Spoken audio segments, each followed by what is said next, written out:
పాప స్టాప్ వచ్చింది. దిగడే త్వరగా దిగడమా.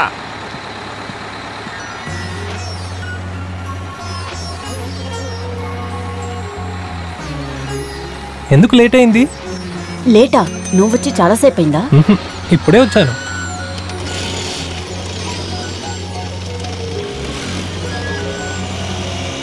ఈరోజు లీవ్ తీసుకొని రేపు ఆఫీస్ వెళ్ళిండొచ్చు. ఎన్నిసార్లు చెప్పాను. ఇవాళ జాయిన్ చేయలేదంటే అమ్మేమో నాకు దొరకదు. క్రికెట్ మ్యాచ్లో నేను ఎలా పర్ఫామ్ చేశానో అది చూడ్డానికి మీరు ఉండాలి. నేనే చూశాను కదా. చూసారా? అదేలా? ఇదిగో ఇలా కళ్ళు మూసుకుని స్టేడియంని తలుచుకున్నాను. అప్పుడు చూశాను నా కొడుకు బ్యాటింగ్లో సూపర్గా 6 కొట్టింది. అబద్ధం చెప్పకండి. లేదు, నిజమే. అయితే నేను కూడా మిమ్మల్ని చూశాను. ఎలాగా? గవాస్కర్ రన్అట్ అయినప్పుడు నా లోపల ఒకటి అనిపించింది. తర్వాత కళ్ళు మూసుకొని నేను మిమ్మల్ని తలుచుకున్నాను. కళ్ళు తెరిచి చూస్తే మీరు నా ముందు నించున్నారు. తర్వాత 2 షాట్లు కొట్టాను చూడండి.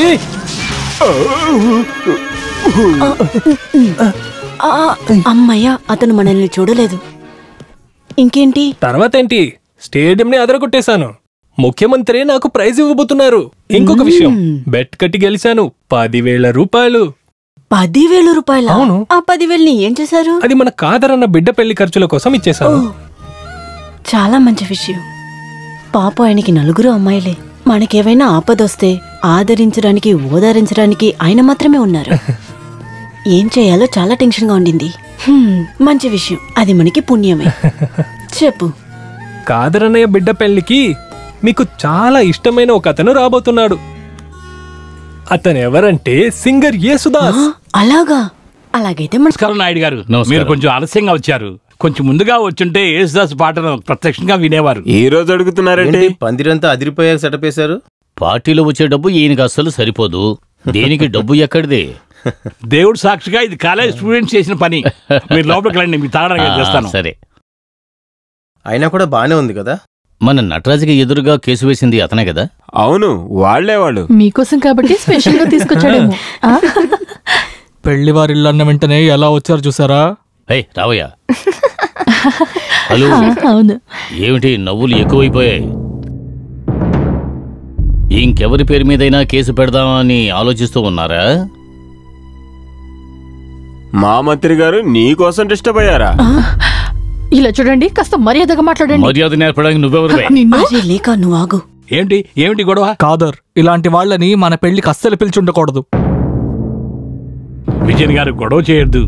లోకమంతా తెలిసిన పెద్ద మనిషి ఆయన. ఏదో నా మీద అభిమానికుడికి వచ్చాడు ఆయన. ఏమైంది కాదర్? ఏం లేదు, ఈయన మా కార్పొరేషన్ లో ఉండే విజయన్ గారు అండి.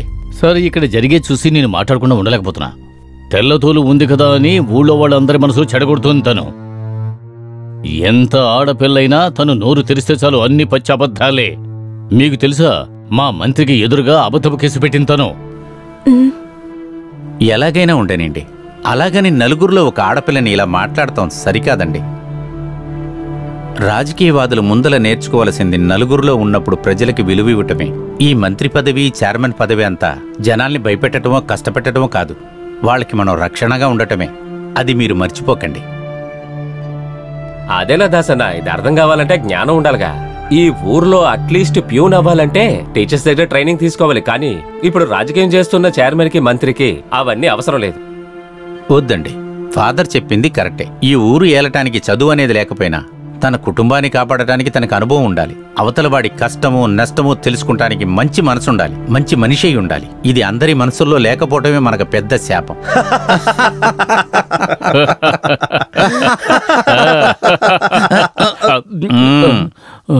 ఏం జరిగినా మంచికేరా జరిగింది. ఈ నారాయణతో పెట్టుకుంటే దాని ఎఫెక్ట్ పెళ్లి జరిగే చోటు కూడా పడుతుందని తెలిసి ఏమంటావు బంగారు బాబు? అవునన్నా, మా నటరాజ్ మినిస్టర్ దగ్గర తోకాడిస్తే వాళ్ళ పరిస్థితి అంతే. అప్పుడే తన ఇంటికెళ్ళి కాళ్ళ పడి మరీ అడిగాం, నువ్వేం అడిగితే అది ఇస్తావని. అప్పుడే మీరు అన్నారు. నేను అలాగ అనలేదురా బంగారు బాబు. అది కాదు, మీరు మనసులో చాలా మంచోళ్ళని చెప్పడానికి వచ్చాను. అలాగైతే నేను వేరేదో చెప్తానికి వస్తా అనుకున్నాను కదా, మంచి వేళ ఆపేశాను. ఆ రోజు తను ఎన్ని మాట్లాడిందో మీకు తెలుసా? భద్రకాళి ఉంది కదా, భద్రకాళి. అయినా గాని ఈ పెళ్లికి నన్ను పిలవకపోవడం చాలా మనసుకి కష్టంగా ఉందిరా. వాళ్ళు ముందే ఫోన్ చేశాను అని చెప్పారు. తర్వాత మీరు అవుట్ ఆఫ్ రేంజ్ అని మీ పిఏ చెప్పాడట. ఆ పిచ్చోడు ఎలాగన్నాడా? ఈ రోజు నిజంగానే అదిరిపోయింది. బంగారపు నిధి నీ కోసం ఎదురు చూస్తోంది. రాజబాబు ఏంటి బంగారాన్ని తీసుకునివ్వరు కదా? అరే బంగారు బాబు కూర్చోరా. వద్దు సార్, ఎంత మీ వాళ్ళ చూసుకున్నా కూడా నేను మీకు మర్యాద ఇవ్వాలి కదా సార్. ఏంట్రా తప్పుగా ఏమన్నా సార్? లేదు లేదులే. రేయ్ నేను వినింది నిజమేనా? మీకే విషయం తెలిసిందో నాకు తెలియలేదే. చూసావా, నేను నిన్న ఊళ్ళో లేనని ఆ విజయ్ కుమార్ ఫోన్ చేసినప్పుడు ఆ మాట నువ్వు వాళ్ళకి చెప్పావా? అదేంటంటే ఆయన కాల్ చేసింది 10 గంటలకి. నిన్న మీరు పర్సనల్ గెస్ట్ హౌస్ లో ఉన్నారు కదా, అందుకే అలా చెప్పాను. వాడు చెప్పింది నిజమే. గెస్ట్ హౌస్ వెళ్ళిపోయారంటే 8 మీరు అవుట్ ఆఫ్ రేంజే. 9 గంటలు అవుతే మీరు స్విచ్ ఆఫ్ అయిపోతారు. లేదు, ఈ వీక్నెస్ ఏది వాళ్ళకి తెలియదు కదా. తెలిసినా నాకేమీ ప్రాబ్లం లేదురా. రే బంగారు బాబు, ఈ మంత్రి పదవి అనేది ఈ సాధారణమైన ఎమ్మెల్యే పదవి కాదురా. ప్రజలకి, మనతో ఉండే పార్టీలకి మనం నెరవేరుస్తామని హామీలు వాళ్ళకి ఇచ్చి మనం పదవిలో ఉండగా డబ్బు సంపాదించుకోవటం చాలా కష్టంగా ఉందిరోయ్. అప్పుడు కొన్ని వీక్నెస్లు ఎలాగ ఉంటాయరా? ఇటువంటి టెన్షన్ల మధ్యలో కొంచెం రిలాక్సేషన్ కావాలి కదా, ఏమంటావు? మిగతా మంత్రులతో కంపేర్ చేసినప్పుడు మన మంత్రి గారు అలా కాదు, అవునా? 3 వీక్నెస్లు. ఎంపీఎల్. అదేమిట్రా ఎంపీఎల్? నేను ఇప్పుడే మొదటిసారిగా వింటున్నా. Money, power and ladies. అచ్చ తెలుగులో చెప్పాలి అంటే డబ్బు, పదవి, అమ్మాయి. ఊళ్ళో ఉన్న వీక్నెస్లన్నీ ఉన్నవాడి దగ్గర 3 వీక్నెస్లు ఉన్నాయంటే నేను గొప్పవాడినే కదరా. ఇలాంటి చిన్న చిన్న వీక్నెస్లు లేకుండా ఈ ప్రపంచంలో ఎవరున్నారండి? అది నిజమే. దేవలోకంలో ఉండే హైకమాండ్ దేవేంద్ర కూడా ఎంతమంది అమ్మాయిలు వీక్నెస్ తో ఉన్నాడు, కానీ దేవేంద్ర మీద ఒక కంప్లైంట్ కూడా లేదు. ఇలాంటి అమ్మాయిలు దేవేంద్ర మీద కేసు ఇచ్చుంటే ఏమయ్యేది ఆయన పరిస్థితి? ఈయన ఊరికే చెయ్యే కదా తన పైన వేశాడు. లేదు, నాకు అర్థం కాక అడుగుతున్నాను. మామూలుగా ఐఏఎస్, ఐపీఎస్ ఇదిగోండి అన్నప్పుడు మంత్రి సార్ వెనకాల నిలబడతారు. కొత్తగా వచ్చి ఒక సమస్య చేయడానికి మోనికా విస్కీ తప్పేమని చెప్పానా? లేదు లేదు, మోనికా లెమన్. అలా చెప్పండి సార్. మీరు వద్దు అని చెప్పడం వల్లే వదిలేశాం. లేదంటే వాళ్ళ పిల్లర్స్ పీకేసి ఫౌండేషన్ లేకుండా చేసేవాళ్ళం. అదంతా వద్దులే బాబన్న, అదంతా లేకుండానే నా దారికి తీసుకొస్తా. మినిస్టర్ నారాయణ ఆశపడితే అది దొరికి తీరాల్సిందే. ఈ కేసులో తీర్పు రాని. తీర్పు ఏమైనా సరే గెలిచినా ఓడినా నాకు పెద్ద విషయమేం కాదు. ఇప్పుడు మాత్రం నాకు మరణశిక్ష అనుభవించేలాగానే ఉంది. మరణశిక్ష అనుభవించే ఖైదీకి సురక్షత ఇవ్వాలని ఎటువంటి కోర్టు చెప్పదు కదా. అదే నేను కూడా చెప్తున్నాను. తీర్పు కోసం మీరేమి కోర్టు బయటికెళ్ళి నిలబడాల్సిన అవసరం లేదు. మనమిద్దరం రేపు కలిసి కాలేజ్కి వెళ్దాం. వద్దు, కోర్టుకి వెళ్ళడానికి నాకు ఇప్పుడు చాలా భయంగా ఉంది. వాళ్ళు పదే మాట్లాడడం నేను వినలేను. మిమ్మల్ని ఎవ్వరూ ఏమనరు. ముఖ్యమంత్రి నాకు ప్రైజ్ ఇచ్చేటప్పుడు నా అమ్మ ఫస్ట్ రోలో కూర్చొని చూడాలి. కానీ మీరు వేరే ఏమనొద్దు. కానీ నా డొక్కు స్కూటర్ వెనకాల మిమ్మల్ని కూర్చొని తీసుకెళ్లాలని తలుచుకుంటే ఆ లేఖ మరియు జూలీ నన్ను చూడగానే మొదలు పెడతారు. అయ్యో రమేష్, డొక్కు స్కూటర్ అమ్మేసి ఒక బైక్ కొనుక్కోవద్దా అని. 9,099 డౌన్ పేమెంట్ కడితే బైక్ కొనుక్కోవచ్చని ఒక పేపర్ తీసుకొచ్చాను. అది ఇక్కడే ఎక్కడో పెట్టాను. భగవంతుడా, అమ్మ దీనికి ఒప్పుకోవాలి.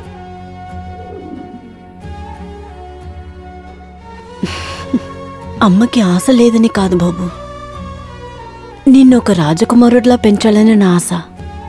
కానీ